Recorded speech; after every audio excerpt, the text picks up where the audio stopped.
Happy holidays, Lord of the Rings fans. Ryan the Cyber Hobbit here, back with another 1/6 scale statue unboxing. This is a brand new piece from Weta Workshop's classic series, Aragorn Hunter of the Plains. I'm actually very excited about this piece. It was an instant pre-order for me the day they announced it, as I've yet to own any statues of Aragorn. This is actually my third piece from their classic series, and I'm really hoping they continue to release more statues in this line, as they've all been wonderful. Except maybe for the occasional googly eyes and awkward pose. You know I love you, Weta. As with tradition for the classic series, there is a panel that opens up to show a bit more information about the piece and the behind the scenes. I really love when Weta reveals more about their process. It's always so interesting to me to read and see what went into making these types of things. Masters of their craft. This was surprisingly a bit of a tall box. It does make it a bit more difficult for me to film, but that's okay. This does come with a pretty big base for him to stand on, so perhaps that's why.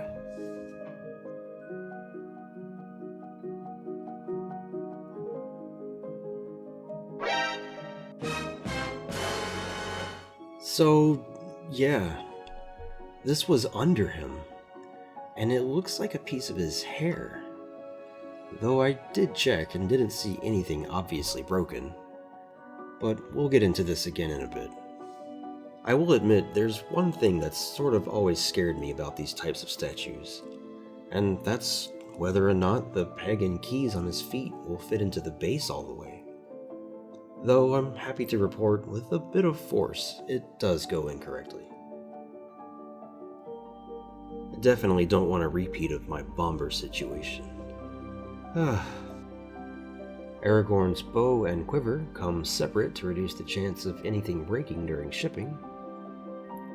There's an obvious spot on his back for it to go, and the magnet seems to have a very strong pull and doesn't give any indication it will fall off easy.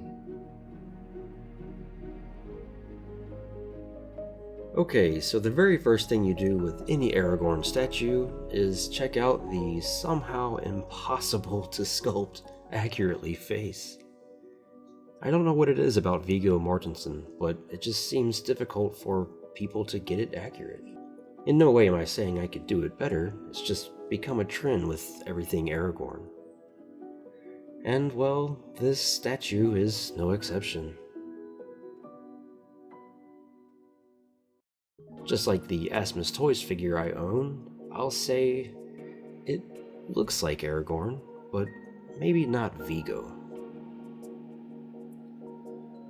And just to clarify, if it sounds like I'm disappointed, I'm not. This has the essence of Aragorn very clearly, and actually is one of the more accurate sculpts I've seen of him. For example, I can honestly say I had no idea and didn't remember that Viggo has this little cut on his lip. When I first saw it on the statue, I thought it was a mistake, but no, Viggo has that too. The sculpt of his hair is pretty nice. It has much more detail and waves, and a more accurate color than my Asmus figure. I know you might say, Ryan, why are you comparing a $400 statue to a $200 action figure?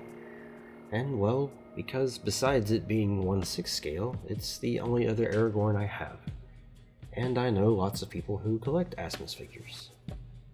Another thing I think worth mentioning is how much more vibrant and saturated his skin looks. I know I'm using a warm light, but I think it adds a lot, and I much prefer the more vibrant color.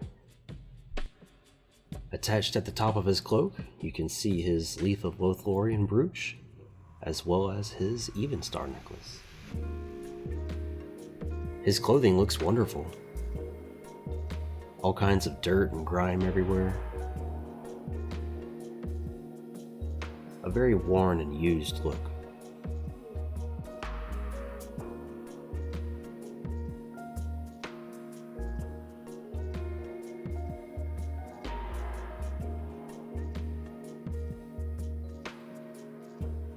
I don't think I've seen many boots before that are laced up on the sides.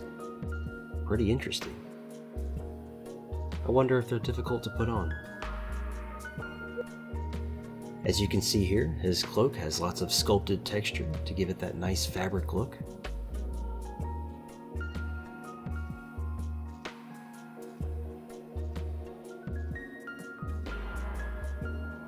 As well as a lot more dirt and weathering at the bottom, as it should from trekking across Middle-earth.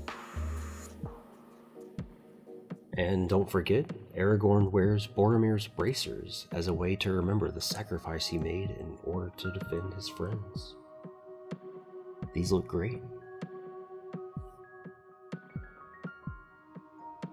I also want to point out the great job on the painting application on his hands. You can actually see his veins. Also notice his ring of bobber here. Though unfortunately I don't see any green. Another detail I don't think I ever noticed, he only wears one glove. And it wasn't until editing this video that I noticed only his right hand has his fingernails painted. The left does not.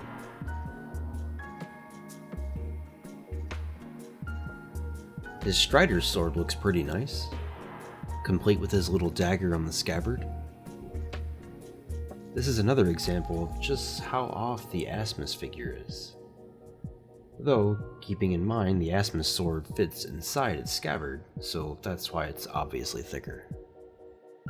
And sorry to sidetrack for a second, but if you ever hear weird noises in my videos, this is why. And now for a closer look at his bow and quiver. This looks great. Looks like leather. I do want to mention it appears the string on the bow is actually string and not polystone, not sculpted. That's why you can see fuzzy edges. Pretty cool detail. I just hope it doesn't deteriorate. Something to note, his sword isn't attached to his cloak, and it seems to have a bit of give to it, as well as his belt, so they might be prone to breaking pretty easily. So as always, be careful. Speaking of things that break, it was only when editing this video that I came to realize where that broken piece of hair went. Unfortunately, it's pretty difficult to line up correctly, but I was able to use some superglue gel to put it back. And then, after drying, the superglue loves to leave that nasty white color, so then I carefully painted back in some of the dark brown hair color.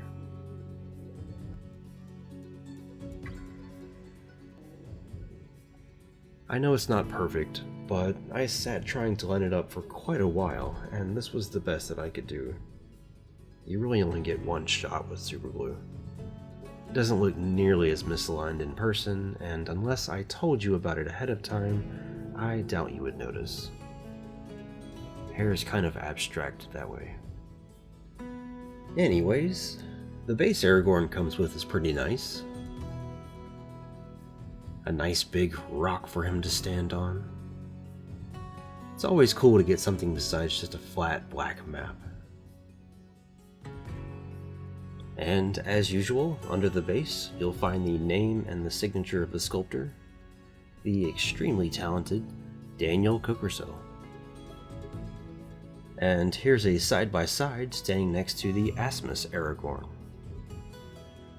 Clearly they're wearing different clothing, but there's no doubt the Weta statue is the superior Aragorn. So, I've gotta say, this is, hands down, my new favorite 1/6 scale statue. I think Weta knocked this out of the park. To me, when I look at it, the word epic comes to mind. Sure, there are some tiny mistakes, but overall, I don't think you'll find a better Aragorn. I am extremely happy I got this.